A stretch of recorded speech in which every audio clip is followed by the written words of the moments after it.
ভারত। এখানে অধিকাংশ মানুষ হিন্দু এবং সারা জীবনেও তারা ইসলাম সম্পর্কে নাও জানতে পারে অথবা কেউ তাদেরকে এ ব্যাপারে নাও শেখাতে পারে। এসব মানুষের দোষ কি? তারা কি কখনো জান্নাতে যাবে না? প্রতিটা শিশু ঈদুল ফিতরের উপর জন্মগ্রহণ করে, প্রতিটি শিশু মুসলিম হিসেবে জন্মগ্রহণ করে, হোক তার জন্ম ইহুদি পরিবারে, খ্রিস্টান পরিবারে, হিন্দু পরিবারে অথবা মুসলিম পরিবারে, সে মুসলিম হয়ে জন্ম নেয়। আগে আমি বলেছি মুসলিমের সংজ্ঞা হচ্ছে যে ব্যক্তি নিজের ইচ্ছাকে আল্লাহর কাছে সমর্পণ করে।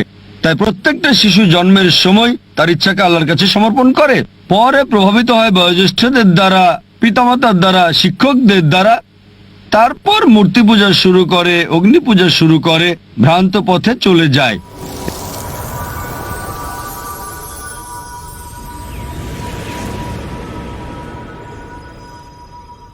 শুভ সন্ধ্যা ডক্টর নায়েক। আজকের সন্ধ্যায় আপনার কাছে আমার প্রশ্ন হলো, ইসলামের প্রতি যথাযথ সম্মান রেখেই বলছি। আপনি বললেন যে মূর্তি পূজা করা ইসলামের সবচেয়ে বড় পাপ এবং আল্লাহ মূর্তি পূজাকে এ কারণে ক্ষমা করবেন না। ইসলাম ছাড়া অন্য ধর্মের পরিবারে জন্মগ্রহণ করা মানুষের কি হবে? উদাহরণস্বরূপ ভারত। এখানে অধিকাংশ মানুষ হিন্দু এবং সারা জীবনেও তারা ইসলাম সম্পর্কে নাও জানতে পারে অথবা কেউ তাদেরকে এ ব্যাপারে নাও শেখাতে পারে। এসব মানুষের দোষ কি? তারা কি কখনো জান্নাতে যাবে না? আল্লাহ কি এই মানুষদের জান্নাতে প্রবেশ করতে দেবেন না? তাদের দোষ কি? যদি জন্মের পর থেকে তাদেরকে যা শেখানো হচ্ছে তা বিশ্বাস করে, তাদের উপর কি আল্লাহর কোনো দয়া নেই? আপনাকে ধন্যবাদ। বোন, খুব ভালো প্রশ্ন করেছেন, খুবই যৌক্তিক প্রশ্ন। অমুসলিম পরিবারে জন্মগ্রহণ করে মানুষদের ব্যাপার কি? আর তাদের পিতামাতা মূর্তি পূজা করছে, তো দোষটা কার? আল্লাহ কেন তাদের শাস্তি দেবেন? খুবই ভালো প্রশ্ন। এই কারণে আমাদের প্রিয় নবী মুহাম্মদ সাল্লাল্লাহু আলাইহি ওয়াসাল্লাম বলেছেন, প্রতিটা শিশু ঈদুল ফিতরের উপর জন্মগ্রহণ করে, প্রতিটি শিশু মুসলিম হিসেবে জন্মগ্রহণ করে, হোক তার জন্ম ইহুদি পরিবারে, খ্রিস্টান পরিবারে, হিন্দু পরিবারে অথবা মুসলিম পরিবারে, সে মুসলিম হয়ে জন্ম নেয়। আগে আমি বলেছি মুসলিমের সংজ্ঞা হচ্ছে যে ব্যক্তি নিজের ইচ্ছাকে আল্লাহর কাছে সমর্পণ করে। তাই প্রত্যেকটা শিশু জন্মের সময় তার ইচ্ছাকে আল্লাহর কাছে সমর্পণ করে, পরে প্রভাবিত হয় বয়োজ্যেষ্ঠদের দ্বারা, পিতামাতার দ্বারা, শিক্ষকদের দ্বারা, তারপর মূর্তি পূজা শুরু করে, অগ্নি পূজা শুরু করে, ভ্রান্ত পথে চলে যায়। এ কারণে যখনই কোনো অমুসলিম ইসলাম গ্রহণ করে, তখন তার জন্য সঠিক শব্দটা হচ্ছে রিভার্ট। কনভার্ট না। কনভার্ট মানে এক ধর্মবিশ্বাস থেকে অন্য ধর্মবিশ্বাসে যাওয়া। রিভার্ট মানে কেউ সঠিক পথে ছিল, ভ্রান্ত পথে গিয়েছিল, আবার সঠিক পথে ফিরে এসেছে। তাই যথার্থ শব্দটা হচ্ছে রিভার্ট। আপনার প্রশ্নের দিকে আসি। যদি কোনো শিশু অমুসলিম পরিবারে জন্ম নেয়, আল্লাহ কিভাবে তাকে শাস্তি দিতে পারেন? এই কারণে কোনো শিশু অমুসলিম পরিবারে জন্ম নিয়ে বালেগ হওয়ার আগে যদি সে মারা যায়, সে জান্নাতে যাবে ইনশাআল্লাহ। কেন? কারণ প্রত্যেক শিশুই তার ইচ্ছাকে আল্লাহর কাছে সমর্পণ করে। সে মুসলিম, তার হিন্দু অথবা খ্রিস্টান যে কোনো নাম হতে পারে, জন, রাম, এতে কোনো সমস্যা নেই। কিন্তু যদি শিশু বলে গণ্য হয় আর যদি সে অবস্থায় মারা যায়, তাহলে জান্নাতে যাবে, মুসলিম বা অমুসলিম যে পরিবারে সে জন্মগ্রহণ করুক না কেন। পরবর্তীতে যখন সে বড় হয়ে ওঠে এবং বালেগ হয়, তখন সে দায়ী হয় তার নিজের কাজের জন্য। এ কারণে যদি কোনো শিশু অপরাধ করে, কোর্টে তাকে ছাড় দেয়, তবে যখন বালেগ হয় সে বলতে পারে না যে বাবা শিখিয়েছে তাই আমি এখন চুরি করছি। যদি বড় হয়ে 22 বছর বয়সে চুরি করার পরে পুলিশ তাকে ধরে, সে বলতে পারে না আমার বাবা শিখিয়েছে তাই আমি চুরি করছি। বিচারক কি তাকে ছেড়ে দেবে? যদি 5 বছর বয়স হয়, বিচারক বলতে পারেন ঠিক আছে, সে শিশু, তার জ্ঞান বুদ্ধি হয়নি। কিন্তু যখন প্রাপ্তবয়স্ক হয়, তখন যদি বিচারককে সে বলে আমি চুরি করছি কারণ আমার বাবা শিখিয়েছে, তাকে ক্ষমা করা হবে না। প্রত্যেক ব্যক্তি তার কর্মের জন্য দায়ী। যখন কেউ প্রাপ্তবয়স্ক হয়, তখন তার দায়িত্ব হচ্ছে সত্য অন্বেষণ করা। আমাদের মুসলিমদের দায়িত্ব অমুসলিমের কাছে বাণী পৌঁছানো।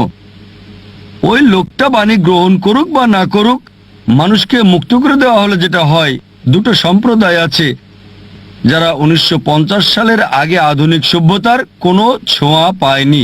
একটা হলো কাপাউকি সম্প্রদায়, অন্যটা অ্যাস্টোরিয়ান অ্যাবরিজিনস।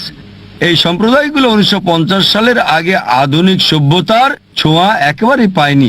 আর গবেষণা করে তাদের জীবন পদ্ধতি সম্পর্কে জানা গেছে যে সেটা ইসলাম ছাড়া আর কিছুই না। কিন্তু তারা নিজেদের মুসলিম বলে না। এক স্রষ্টা বিশ্বাস করে স্রষ্টার কোনো প্রতিমা নেই, কোনো প্রতিমূর্তি নেই। স্রষ্টার উপাসনা করার সময় তারা মাটিতে সেজদা দেয়। সবই ছিল ইসলামের মতো, শুধু নাম ছাড়া। তাই কোনো শিশুকে প্রভাবিত করা না হলে সে আল্লাহর কাছে নিজের ইচ্ছাকে সমর্পণ করে এবং সঠিক পথেই থাকে। প্রাপ্তবয়স্ক হওয়ার পরে আমাদের মুসলিমদের দায়িত্ব হচ্ছে ইসলামের বাণী অমুসলিমদের কাছে পৌঁছানো। যদি আমরা না পৌঁছাই, আল্লাহ আমাদের হিসাব নেবেন, তিনি আমাদের হিসাব নেবেন। কিন্তু আমরা আমাদের কাজ করি বা না করি, আমরা দায়ী হব। কিন্তু কোরআনে আল্লাহ বলেন, সূরা ফুসিলাত অধ্যায় নম্বর 41 আয়াত নম্বর 53, سنريهم آياتنا في الآفاق وفي أنفسهم حتى يتبين أنه الحق।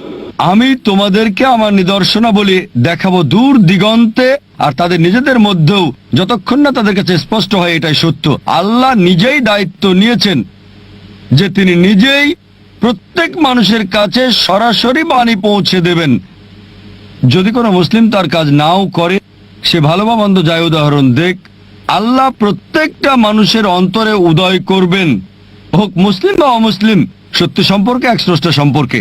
তাই একবার বাণী পৌঁছার পর ওই মানুষটা মানতেও পারে, নাও মানতে পারে, এটা ভেবেও মানতে পারে যে আমি যদি ইসলাম গ্রহণ করি আমার পছন্দনীয় বিষয়গুলো বর্জন করতে হবে, অ্যালকোহল বাদ দিতে হবে, ডেটিং ডান্সিং বাদ দিতে হবে এবং অন্যান্য বিষয় যেগুলো হারাম, ওই বাণী গ্রহণ নাও করতে পারে, তখন সে দায়ী হবে। একইভাবে বাবা যদি ভুল কিছু শেখায়, চুরি করা, এটা বোঝা আপনার দায়িত্ব যে চুরি করা হারাম, এটা পাপ, এটা ভুল কাজ। সে বিচারকের কাছে গিয়ে বলতে পারে না যে আমার বাবা শিখিয়েছে তাই আমি চুরি করি। একইভাবে আল্লাহ তার বাণী সরাসরি পৌঁছাচ্ছেন প্রত্যেকটা মানুষের অন্তরে, হক সম্পর্কে, স্রষ্টার একত্ব সম্পর্কে, যে মূর্তি পূজা নিষিদ্ধ। তবুও যদি সে ক্ষান্ত না হয়, তখন সেটাই হবে বিচার দিবসে। এ কারণে আল্লাহ বলেন, কোন অমুসলিমই আল্লাহর বিচার সম্পর্কে আপত্তি করবে না, কারণ অঙ্গ প্রত্যঙ্গ আপনার সম্পর্কে সাক্ষী দেবে, আপনার চোখ হাত আপনার ব্যাপারে কথা বলবে। তাই বিচার দিবসে এমনকি যদিও ওই মানুষকে জাহান্নামে দেওয়া হয়, তবুও তারা আল্লাহ সুবহানাহু ওয়া তাআলার বিচার সম্পর্কে আপত্তি করবে না। তারা বলবে, দয়া করে আমাদের আরেকটা সুযোগ দিন। আল্লাহ বলবেন, আর সময় নেই, দুনিয়াতে তোমাদের অনেক সুযোগ দেওয়া হয়েছিল, আর এখানে একবারই বাঁচবে। তাই বিচার দিবসে কোনো মানুষই, কোনো অমুসলিমই যদি তাকে জাহান্নামে দেওয়া হয়, তবুও সে আল্লাহর বিচার সম্পর্কে আপত্তি করবে না। সে শুধুই বলবে, দয়া করে ক্ষমা করেন, কিন্তু সেটা হবে না। এই পৃথিবীতে যা আছে, আল্লাহ বলেন সূরা মুলক অধ্যায় নম্বর 67 আয়াত নম্বর 2, এই পৃথিবী আখিরাতের জন্য পরীক্ষা। আশা করি উত্তরটা পেয়েছেন।